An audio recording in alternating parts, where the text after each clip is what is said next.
Hello everyone, good morning. সবাই কেমন আছো? আমি মোনা চলে এলাম তোমাদের সঙ্গে আমার আজকের সকালের রুটিনটা শেয়ার করার জন্য। দেওয়ালির ছুটি তো কেটে গেছে, যথারীতি ছেলে মেয়ে স্কুলও খুলে গেছে। আমি সকালবেলা ছেলের স্কুলে টিফিন বানাতে শুরু করে দিয়েছি। আর আজ যেহেতু ফ্রাইডে, কোনো চিন্তা ভাবনা ছাড়াই নুডলস ডে। সমস্ত কিছু গুছিয়ে ছেলেকে স্কুলের জন্য রেডি করে দিয়েছি। আর ওই যে অপেক্ষা করছিল স্কুলের গাড়ির জন্য, স্কুলের গাড়িও চলে এলো আর ও স্কুলে চলে যাচ্ছে।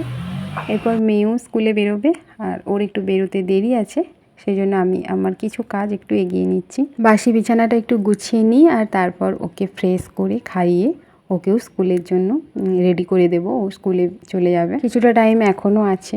আর জামা কাপড়গুলো একটু গুছিয়ে নিচ্ছি। আলনাটা একদম জামা কাপড় একদম ভর্তি হয়েছিল, তো সুন্দর করে একটু গুছিয়ে নিচ্ছি জামা কাপড়গুলো। আর এই যে ওকে খাইয়ে রেডি করে দিয়েছি আর ও স্কুলে চলে যাচ্ছে। ওকে দিয়ে আসতে হয়, ওর স্কুল